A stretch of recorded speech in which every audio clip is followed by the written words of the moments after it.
Good morning students.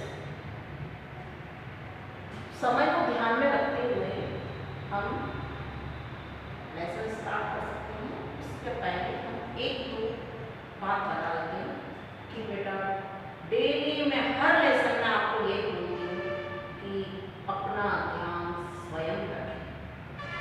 जब तक vaccine prepare नहीं हो जाती तब तक इसका कोई इलाज नहीं करें, इसलिए प्रिकॉशन रखें, ठीक है। अपना ध्यान रखें, स्वस्थ रहें। अब मैंने ऐसे सेंटेंस बोले तो शायद आपको समझ में आई होगी बात। तो ये क्या कहलाता है? आपस में जो हम विचार विमर्श कर रहे हैं, मैं अपनी बात आप तक पहुंचा रही हूँ, आपकी बात मेरे तक आ रही है, तो ये क्या है? भाषा। भाषा ना, तो भाषा पहले क्या होता है? वर्ण, फिर शब्द बनते हैं, शब्द से फिर क्या बन जाता है? वाक्य।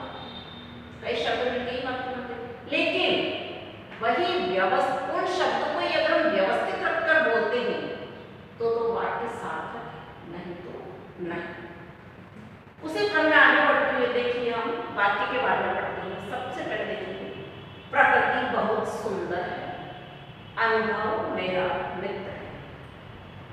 अब तो बात अच्छे से समझ में आ रही है, प्रकृति बहुत सुंदर है, अनुभव मेरा मित्र है। यदि मैं इन्हीं शब्दों को मेरा अनुभव हे मित्र, तो क्या ये आपको और समझ में आया? नहीं। सुंदर हे प्रकृति बहुत, तो ये भी स्पष्ट नहीं।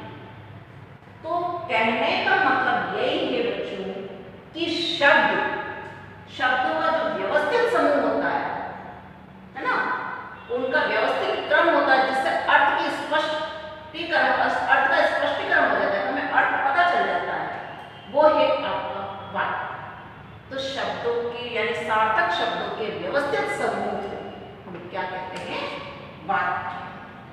अब वाक्य पढ़ने के बाद हम क्या देखते हैं? वाक्य के अंग। वाक्य के क्या होते हैं? दो, उद्देश्य और विधेय। प्रकार अलग होते हैं बेटा और अंग अलग होते हैं। तो दो अंग है, उद्देश्य और विधेय। वाक्य के अंग।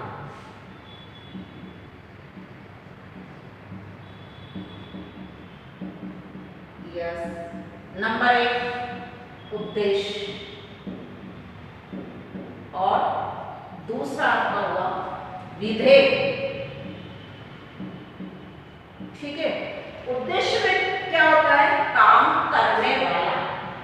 उद्देश्य के अंदर क्या होता है? कर्ता, जो काम कर रहा होता है वो है आपका उद्देश्य, ठीक है ना।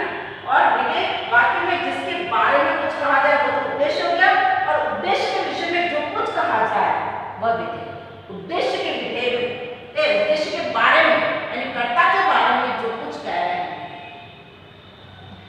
जो काम करने वाला है वो तो आपका उद्देश्य है, और काम करने वाले के बारे में जो कुछ भी कहा जाता है वो है आपका विधेय, है ना।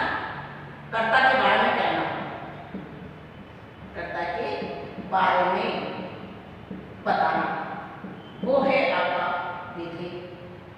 जैसे एक उदाहरण लेते हैं हम, मीना पढ़ती है। मीना एक उदाहरण लेते हैं, पढ़ती है। तो इसमें क्या हो गया? मीना तो हो गया आपका उद्देश्य, और मीना क्या कार्य करती है? मीना के बारे में क्या बताया जा रहा है? कि मीना पढ़ती है, तो ये है आपका विधेय, ठीक है। कि मीना तो आपका उद्देश्य और पढ़ती है आपका विधेय, ठीक है ना। ऐसे आपका मेहनत करने वाला लड़का प्रथम आया। अब मेहनत करने वाला लड़का है ना, प्रथम आया, तो मेहनत करने वाला लड़का तो उद्देश्य हो जाएगा, और प्रथम आया वो आपका हो जाएगा विधेय। पूजा और स्वाति फिल्म देखने जा रही है, तो पूजा और स्वाति आपका आ गया उद्देश्य, और फिल्म देखने जा रही है वो आपका आ गया विधेय। अब बेटा बात करते हैं, ये छोटी क्लासों तक आ जाता है, लेकिन हम आगे पढ़ने से पहले एक बार इसका भी रिकॉर्ड करना आवश्यक कि वाक्य की विशेषता क्या है। वाक्य भाव या विचार को व्यक्त करते हैं। सबसे पहले वाक्य की विशेषता भाव और विचार को व्यक्त करते हैं। विचार प्रकट करते हैं, है ना। मेरे भाव क्या है, मैं तुम्हें प्रकट करती हूँ, तुम्हारे क्या विचार है, आप मुझसे प्रकट करते हो। ये है आपकी वाक्य विशेषता। दूसरा है वाक्य की रचना पद बंधों या शब्दों के योग से होती है। मैंने आपको दूसरा बताया कि पहले ही बताया था कि शब्दों के योग से, सार्थक शब्दों के योग से कई शब्द मिलकर बनते हैं, शब्दों के योग से बनते हैं क्या, वाक्य। फिर आपका आता है कि वाक्य में शब्दों का निश्चित क्रम होता है ना, शब्दों का निश्चित क्रम, शब्दों का निश्चित क्रम होता है। यूं नहीं कि उत्पटान, जैसे कि उदाहरण में बताया था। आप प्रकृति बहुत सुंदर है, तो मैंने बोला बहुत सुंदर है प्रकृति, जो निश्चित क्रम नहीं है। तो निश्चित क्रम क्या हुआ, प्रकृति बहुत सुंदर है। तो शब्दों का निश्चित क्रम होना चाहिए वाक्य के अंदर। और वाक्य की रचना उद्देश्य और विधेय के योग से बनती है, जो कि हमने बताया था अभी। तो उद्देश्य और विधेय दोनों होते हैं, इनके योग से, उद्देश्य प्लस विधेय से बनती है। तो ये है आपका वाक्य विधेय के योग से, उद्देश्य प्लस विधेय के योग से वाक्य बनते हैं। ये है आपका वाक्य की विशेषता। अब हम वाक्य के भेद देखते हैं। तो वाक्य के भेद बेटा दो प्रकार के होते हैं। कौन कौन से, एक तो अर्थ के आधार पर और दूसरा होता है आपका रचना के आधार पर। वाक्य के भेद सबसे पहला है अर्थ के आधार पर, अर्थ के आधार पर, और दूसरा होता है आपका रचना के आधार पर, यानी बनावट, रचना के आधार पर। तो देखिए अर्थ के आधार पर क्या हुआ, वाक्य के कितने भेद बताए गए हैं, 8। हम सबसे पहले अर्थ के आधार पर पढ़ेंगे। कितने भेद हैं, 8। तो उसमें सबसे पहला है आपका क्या है, विधानवाचक। सबसे पहला क्या भेद है, विधानवाचक, जिसके अंदर क्या होता है, सामान्य कथन से क्रिया के करने या होने का बोध होता है। सामान्य कथन,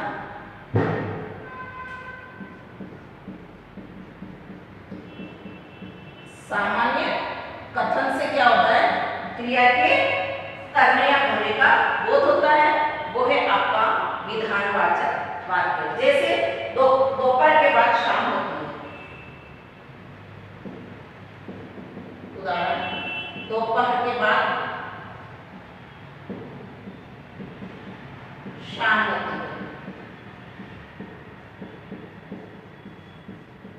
यानी सिंपल वाक्य, सामान्य कथन। ये है आपका विधानवाचक। दूसरा लेते हैं हम अर्थ के आधार पर पहला भेद, फिर दूसरा है आपका नकारात्मक या निषेधात्मक वाक्य, नकारात्मक वाक्य या फिर निषेधात्मक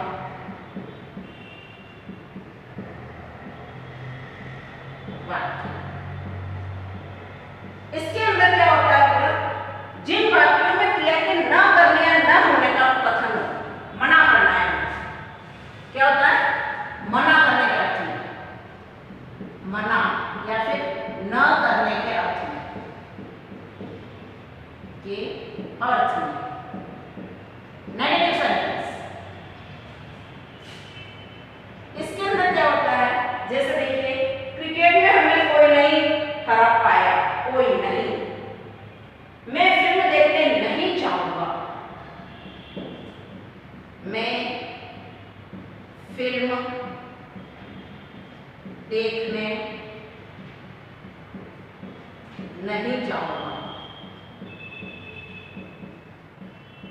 देखिए, नहीं नकारात्मक वाक्य। मैं विद्यालय पढ़ने नहीं जाऊंगा, नहीं। मैं बाजार से सामान नहीं लाऊंगा, तो नहीं। तो ये क्या है आपके नकार मना करने के अर्थ में, है ना, वो है आपका नकारात्मक सेंटेंस। अब पढ़ते हैं हम थर्ड वाला, आज्ञार्थक या विधिवाचक। आज्ञार्थक या फिर विधिवाचक वाक्य।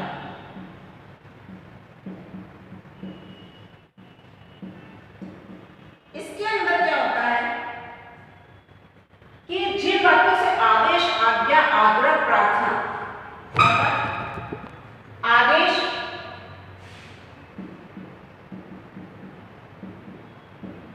आज्ञा, प्रार्थना, है ना, ये होते हैं, वो है आपका आज्ञार्थक वाक्य। देखिए, यहां से चले जाओ, उदाहरण देते हैं, यहां से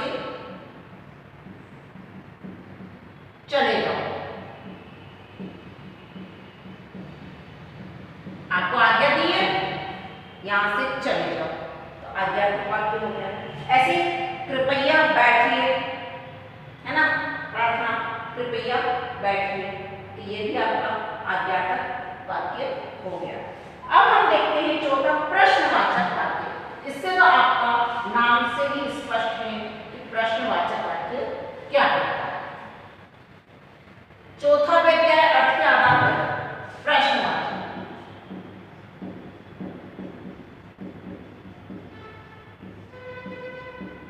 इसके अंदर देखिए, एक तो पहचान है इसकी, पीछे क्वेश्चन मार्क आता है, और जिन वाक्यों से प्रश्न का बोध हो, प्रश्न का बोध हो, वो है आपका प्रश्नवाचक वाक्य। जैसे, क्या राहुल ये काम करेगा? क्या राहुल यह काम करेगा? तो ये क्या है आपका क्वेश्चन, है ना। ऐसे कल हम कहाँ जा रहे हैं, पूछ रहे हैं कि कल हम कहाँ जा रहे हैं, ये भी आपका प्रश्नवाचक वाक्य है। तो पहचान लिया, एक तो पीछे आपका क्वेश्चन मार्क लगता है और प्रश्न पूछने का बोध होता है। पांचवा आपका आता है इच्छावाचक। इच्छावाचक वाक्य। इसके अंदर क्या होता है कि इच्छा, शुभकामनाएं, आज्ञा, आशीर्वाद। इच्छा, शुभकामनाएं,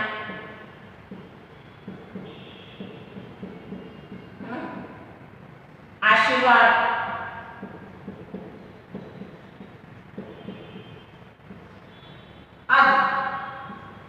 ऐसे का भाव हो, वो है आपका इच्छावाचक वाक्य। जैसे भगवान तुम्हें लंबी आयु दे, भगवान तुम्हें दीर्घजीवी करे, लंबी आयु दे, है ना।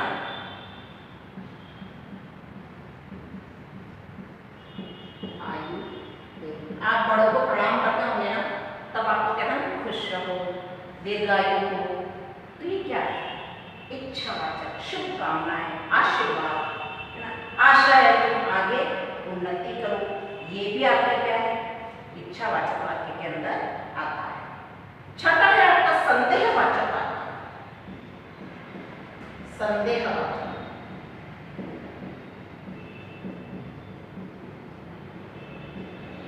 इसके अंदर क्या होता है बेटा कि संदेह प्रकट होना, संभावना या फिर संदेह, संदेह या फिर संभावना प्रकट होना, संभावना का बोध होना, है ना। जैसे देखिए, कहीं वह खो न जाए, कहीं वह खो न जाए। संदेह हो रहा है, शंका, मेले में जा रहा है, कहीं वह खो न जाए।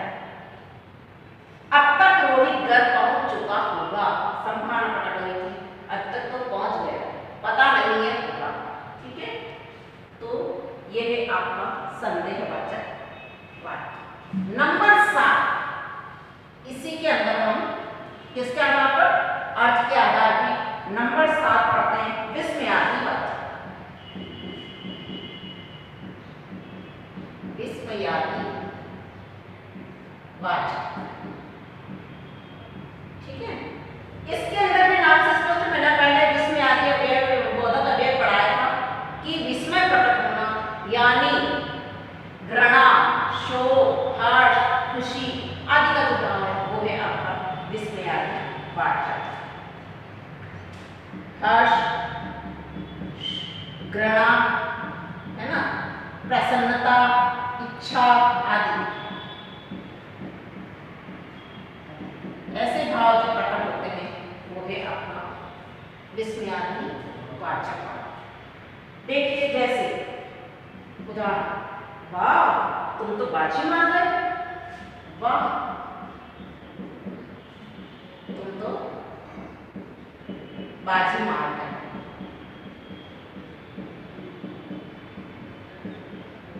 अब इसमें देखिए, एक तो इसकी पहचान चिन्ह से, दूसरा ये भाव प्रकट हो गए वो है आपका विस्मय।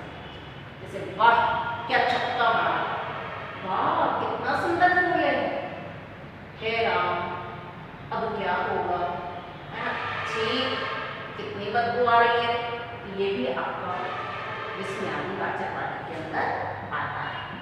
नंबर 8 देखिए आप, संकेतवाचक। संकेतवाचक वाक्य, इसके अंदर जिन वाक्यों में एक क्रिया का होना दूसरी क्रिया पर निर्भर करता है, यानी एक क्रिया दूसरी क्रिया पर निर्भर है, एक क्रिया दूसरी क्रिया पर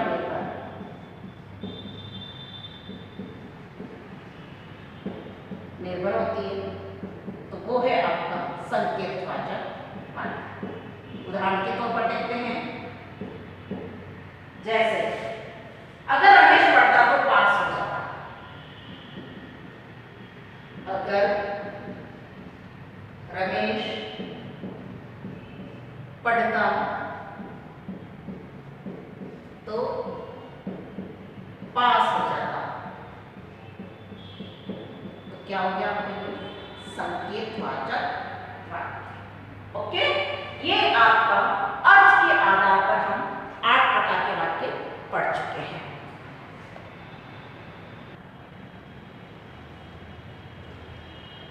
अब स्टूडेंट्स, पहले तो हमने पढ़ा था अर्थ के आधार पर वाक्य के भेद, जो कि 8 प्रकार के, है ना। अब हम दूसरा भेद पढ़ते हैं, रचना के आधार पर वाक्य के भेद। तो रचना के आधार पर वाक्य के 3 भेद होते हैं, सरल वाक्य, संयुक्त वाक्य और मिश्र वाक्य। ठीक है, 3 भेद होते हैं, सरल, संयुक्त और मिश्र। अब सरल वाक्य की पहचान क्या होती है, जिन वाक्यों के अंदर एक ही वाक्य हो। सरल वाक्य की पहचान, एक तो वाक्य एक ही हो, दूसरा एक ही क्रिया पदबंध या विधेय होता है, यानी सामान्य एक ही क्रिया पदबंध होता है, एक ही आपका वाक्य होता है, वो है आपका सरल वाक्य। संयुक्त वाक्य के अंदर क्या होता है, एक से अधिक उपवाक्य होते हैं, है ना। संयुक्त नाम से क्या है, एक से अधिक वाक्य, तो एक से अधिक उपवाक्य होते हैं।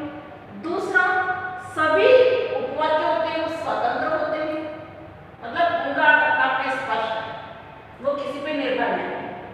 तीसरा है और, या, अथवा, वरना, किंतु, परंतु आदि योजक शब्दों से जुड़े, इसमें 2 वाक्य होते हैं और दोनों वाक्य ये इनमें से कोई से भी योजक शब्द से जुड़े होते हैं, वो है आपका संयुक्त। तीसरा है आपका मिश्र वाक्य, जिसके अंदर एक मुख्य वाक्य या फिर एक मुख्य उपवाक्य होता है तथा शेष स्वतंत्र उपवाक्य होते हैं, है ना। अब दूसरा इसमें उपवाक्य किससे जुड़े होते हैं कि जो, जहां, जब, तब, तो आदि समुच्चय बोधक अव्यय से जुड़ते हैं। यानी जो उपवाक्य होते हैं वो प्रथम वाक्य पर निर्भर होते हैं, वो है आपका मिश्र।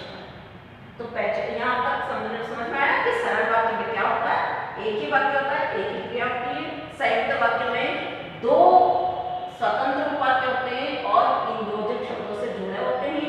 मिश्र वाक्य एक मुख्य वाक्य या एक मुख्य उपवाक्य होता है, शेष उस पर निर्भर होते हैं स्वतंत्र उपवाक्य, और ये किससे जुड़े होते हैं, जो, जहां, जब, तब, तो आदि समुचित बोधक अव्यय से जोड़ते हैं। अब हम सरल वाक्य का जैसे उदाहरण देखते हैं। सबसे पहले हम सरल वाक्य का उदाहरण देखते हैं। उदाहरण देखिए, मेरी परीक्षाएं हो चुकी है ना। मेरी परीक्षाएं हो चुकी है।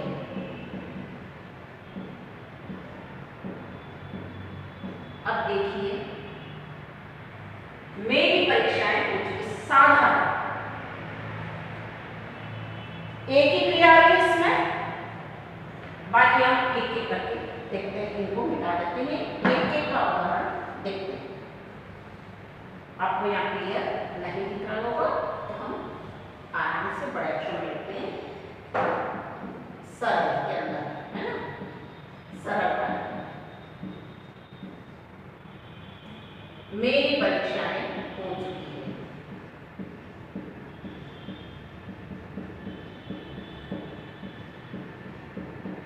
अब देखिए, एक ही क्रिया है, परीक्षाएं हो गई, हो चुकी, तो क्या हो गया इसमें, ये आपका सामान्य वाक्य यानी सरल वाक्य है। ऐसे ही राम मेरे घर कल आया था। राम मेरे घर कल आया था, ये भी आपका क्या हो गया, सरल वाक्य। दूसरा हम लेते हैं संयुक्त। संयुक्त का सेंटेंस को देख लेते हैं।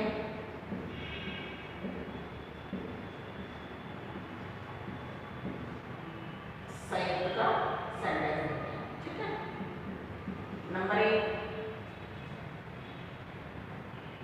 आप आज जाएंगे या कल। आप आज जाएंगे या कल। अब इसमें या शब्द है ना।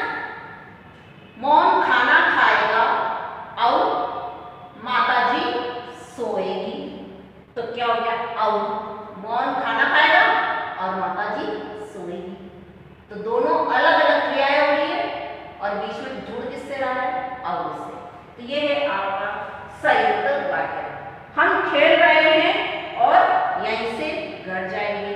एक फर्स्ट में क्या हुआ, हम खेल रहे हैं, फर्स्ट क्रिया क्या हुई, हम खेल रहे हैं, और दूसरी क्रिया क्या हुई, घर जाएंगे, तो जाएंगे और खेल रहे हैं, दो क्रिया हो गई, ये आपका हुआ संयुक्त वाक्य। ओके। अब तीसरा हम लेते हैं मिश्रित वाक्य।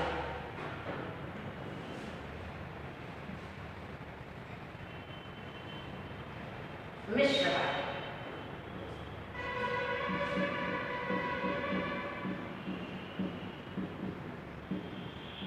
इसके अंदर देखिए, मिश्र वाक्य में अगर हम, मुझे वह किताब मिल गई जो खो गई थी, मुझे वह किताब मिल गई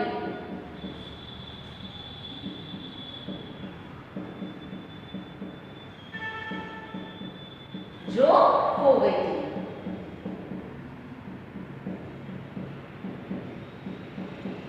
अब देखो, मुख्य क्या था, किताब का मिलना, लेकिन उपवाक्य क्या हो गया, जो खो गई, जो से जुड़ा, ये उपवाक्य आपका, और मुझे वह किताब मिल गई, यानी मुझे किताब मिल गई है जो से समुच्चय पद द्रव्य से जुड़ा है, और ये है आपका उपवाक्य, है ना। ऐसे ही हम वहां बाजार है जहां से वे सामान खरीदती है ना। वहां बाजार है, वहां बाजार है जहां से वे सामान खरीदती है।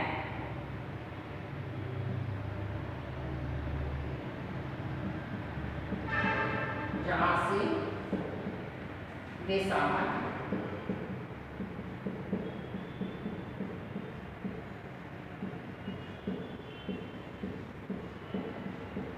अब ये बाजार है जहां से वे सामान खरीदती है, तो ये एक उसके ऊपर निर्भर है ना। अब कई ऐसे होते हैं जैसे आरंभ में भी जो व्यक्ति यहाँ आया था वह बहुत बीमार था, जो, तो ये भी कई बार क्या होता है कि आरंभ में भी आ जाते हैं, कई बार मध्य में भी आता है कि वह व्यक्ति जो यहाँ आया था बहुत बीमार है, और अंत में भी आ सकता है वह व्यक्ति बहुत बीमार है जो यहाँ आया। एक ही सेंटेंस आरंभ से भी जुड़ सकता है, मध्य से भी जुड़ सकता है, अंत से भी जुड़ सकता है। अब मिश्र वाक्य के भेद प्रभेद, संज्ञा उपवाक्य, विशेषण उपवाक्य, क्रिया विशेषण उपवाक्य, कालवाचक क्रिया विशेषण उपवाक्य, ठीक है ना। तो ये है आपके मिश्र वाक्य के भेद। क्या है? सबसे पहले मिश्र वाक्य के भेद देखिए, संज्ञा,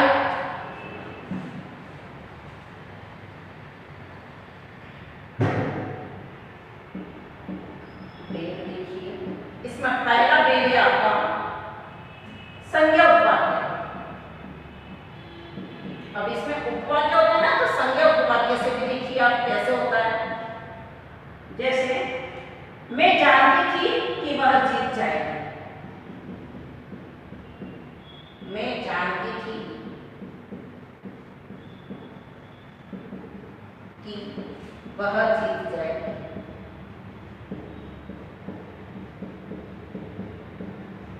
ये आपका संज्ञा उपवाक्य। जो वाक्य उपवाक्य वाक्य में संज्ञा का कार्य करता है, जो उपवाक्य वाक्य में संज्ञा का काम करता है वो है आपका संज्ञा उपवाक्य, ठीक है। जैसे जो लड़का विशेषण उपवाक्य, दूसरा आपका विशेषण उपवाक्य।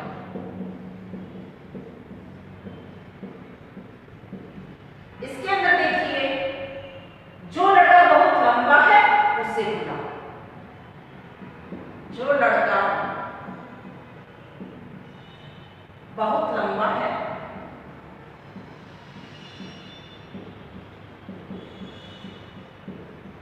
उसे बुला।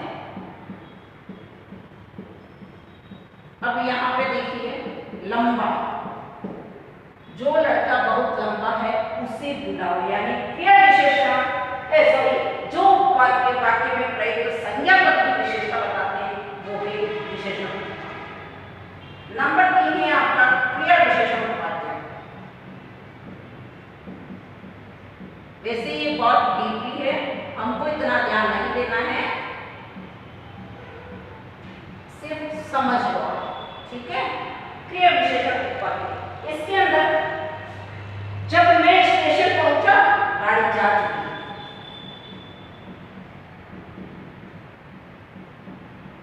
जब मैं स्टेशन पहुंचा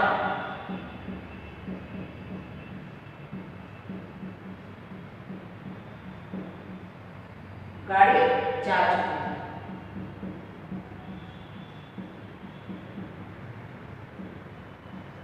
हमको सेंटेंस बदलना है, ना कि इनका भेद बताना। हमें मिश्र वाक्य के भेद को नहीं बताना, ठीक है।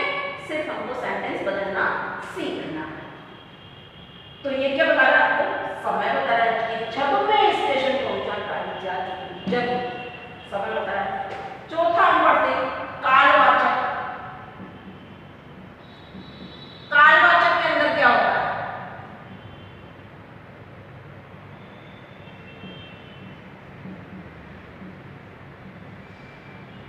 इसमें